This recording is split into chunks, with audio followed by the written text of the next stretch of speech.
As you get older, time seems to pass faster and faster with each fleeting year.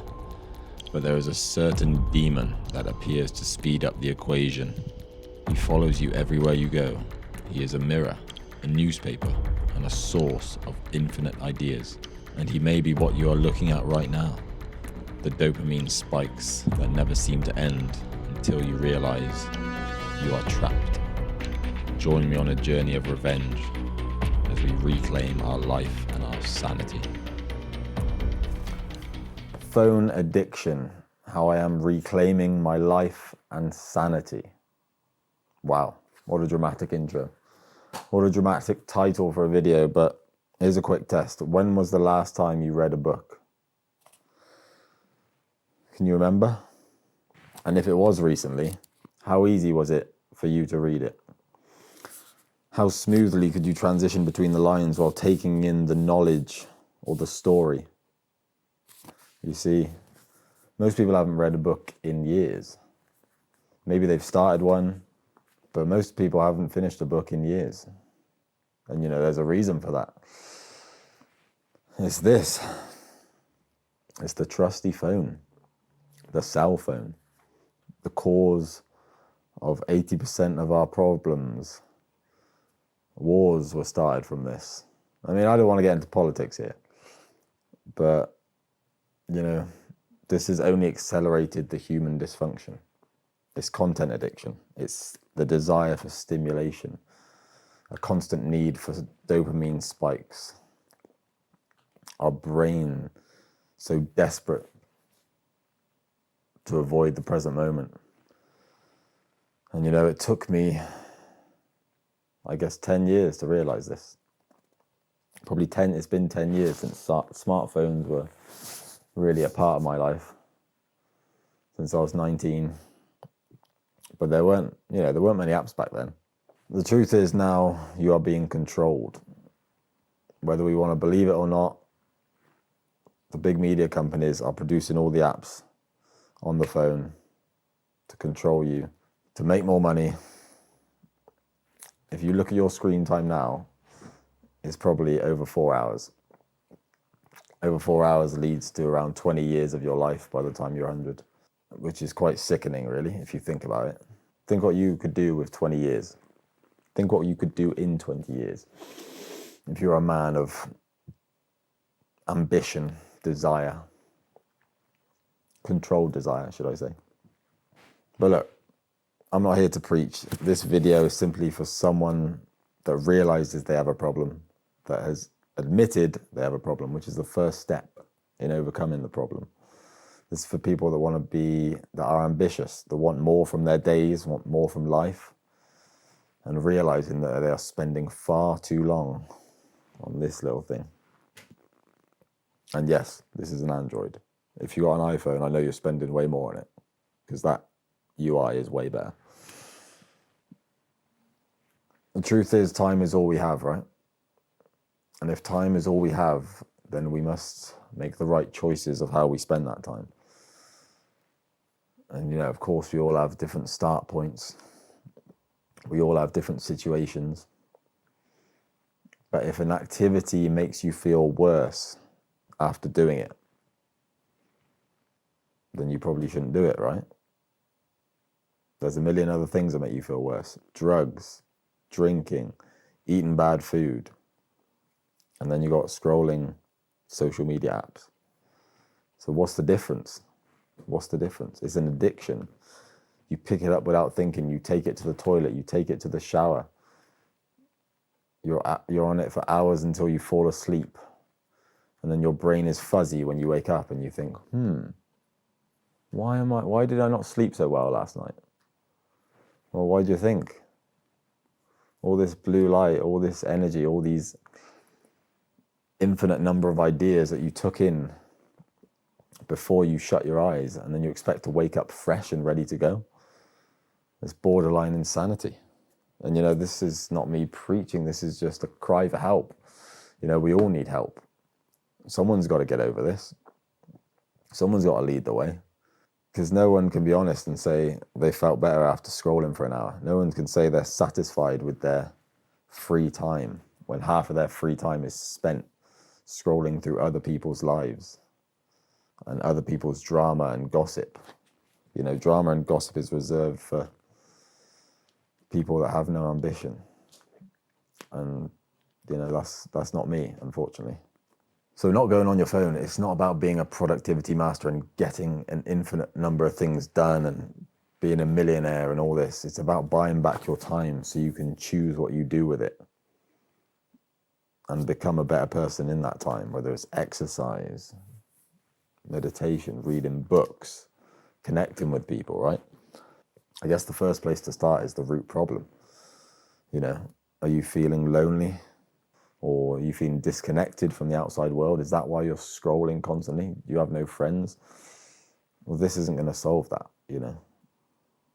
The only way to solve these problems are to treat the root cause by solving it directly, not by covering it up with a toxic addiction, which this has ultimately come for 90% of people, especially 90% of people my age and teenagers. It's out of control. Like, it's out of control. Like, I thought I was bad on 4 hours a day. There are people out there double that easily, maybe even 12 hours a day. Say they're awake for 16, they're on their phone for 12. You are a robot for 12 hours. You're not a person. And yes, that sounds preachy and virtue signaling, but no, I'm trying to save the consciousness of what's going on, of moving forward. This is carrying a message that there is more out there. And because when you're on this, you don't believe that you could have a better life than not being on this, but there is more out there. You know, you got to be curious about the world. You got to push your boundaries. You got to set goals, because ultimately a lack of clarity is what leads to wanting distraction, you know, scrolling social media, fapping away, lust, you know, desire, dopamine. You crave a hit, but truth is, what goes up must come down. And you will only find that the hard way. You know, I want a better future for everyone, and it doesn't involve this. It involves engaging with the real world. And of course, people with office jobs will realize that, you know, maybe they don't like their job, but if you have to work on a computer for your job, then you have to do that. But being on a screen for 80% of the day is not how we are designed, you know. You know, when we evolved in the prehistoric eras of humanity, there was no screens, there was no devices with infinite ideas and infinite colors beaming at our face. No, we had to go out and hunt and run. We were in fear, and all we could do was talk to each other and engage with the world. And to lose that is to lose everything.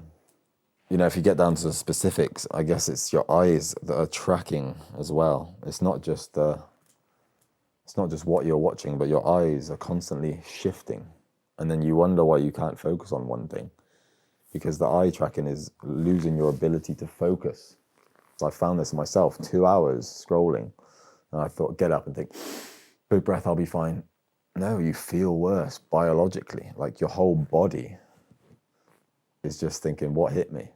You know, your brain's spinning, you've got too many ideas, your head hurts, and now you want to pick up the pen and do some writing, or you want to do some work. Good luck, because you're already starting at a disadvantage. You know, you have to set your life up in a way that gives you the best chance to win, because everything's rigged against us, and if you let the phone control you, that's just another way that is going to slow your progress. And, you know, I'm not saying life's all about progress, but if you want to feel good, which everyone does, long term, this will do the opposite. And I've seen it for myself, I've seen it for everyone else.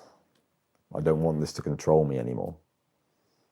I want to be in control of the actions I'm taking. I'm thinking, why are people so anxious?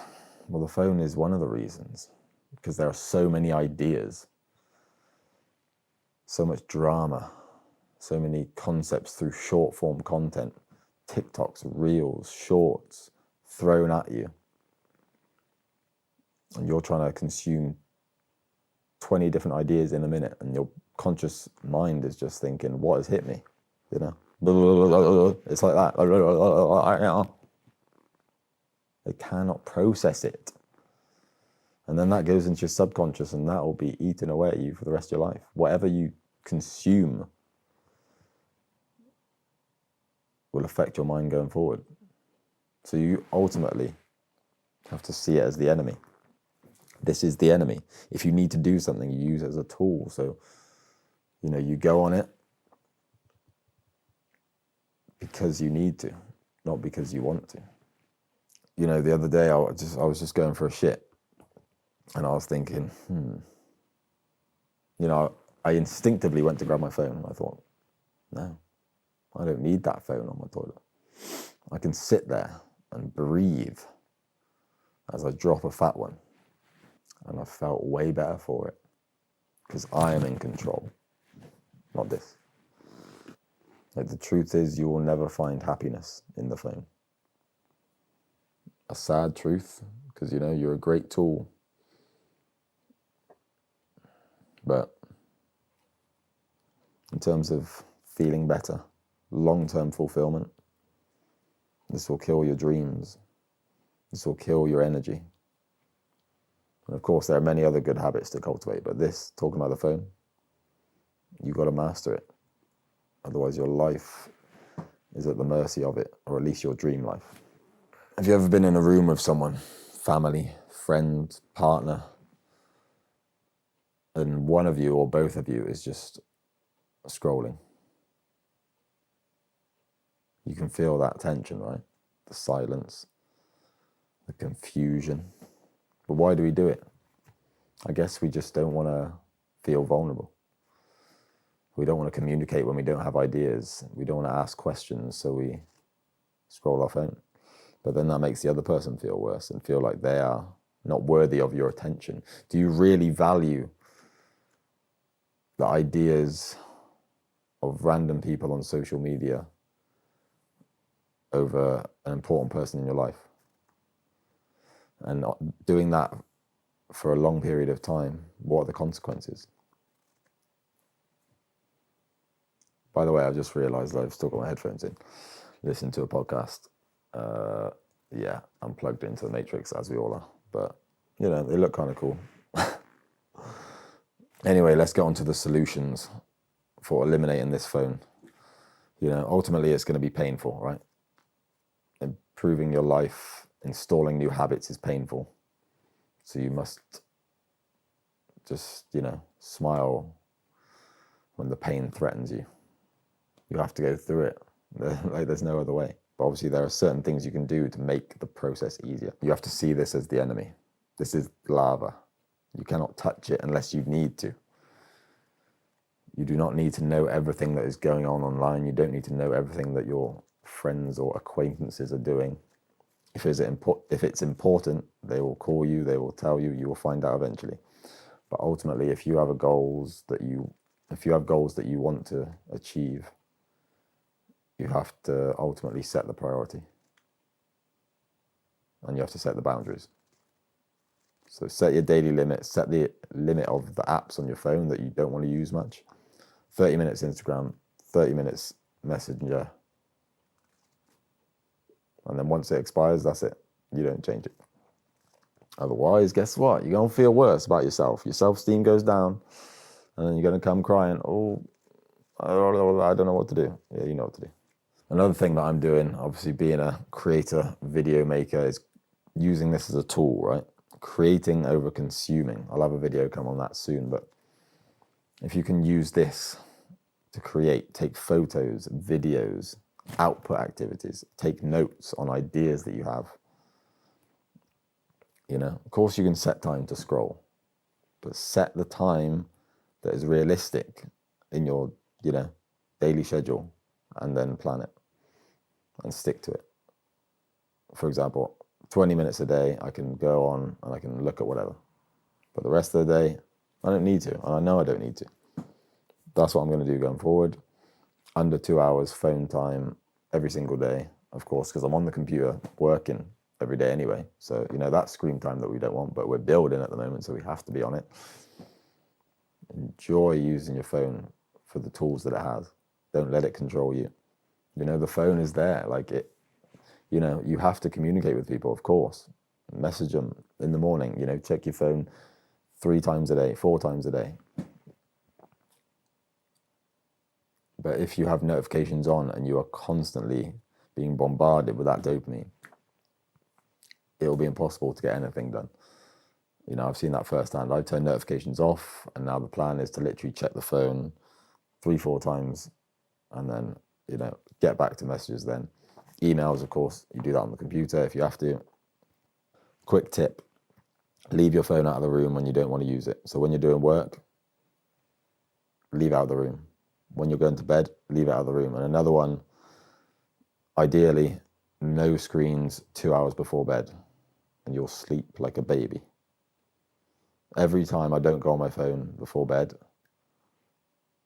the eyes are relaxed, the mind is relaxed. You put your head back, deep breath, proud of the work you've done today, and keep it moving. And then it comes on to, this is a habit, right?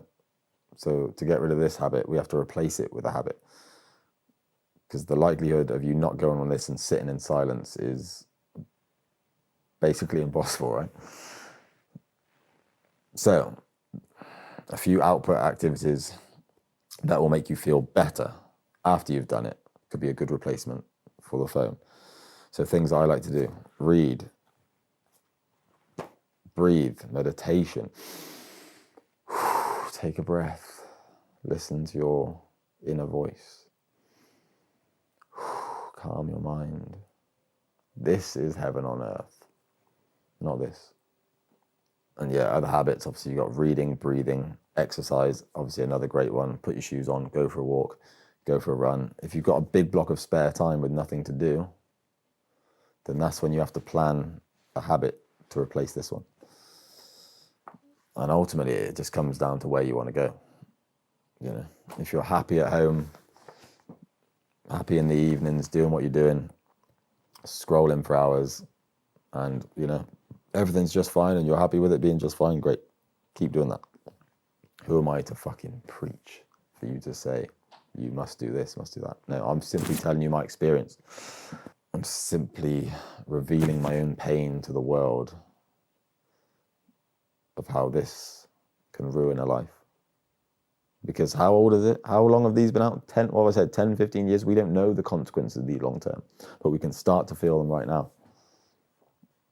So take control early before it's too late, because it will be too late. And you'll be 80 and have spent 20 years on your phone. And little Jimmy ain't going to save you. He's going to say, oh, Daddy, I wish you didn't go on that phone so much. You'd have been able to focus on me and watch my football game. But now you can't, because your brain's fucked. Anyway, it's TZ3, wrapping up another one on phone addiction. Lots more to come. I'll see you soon. Peace.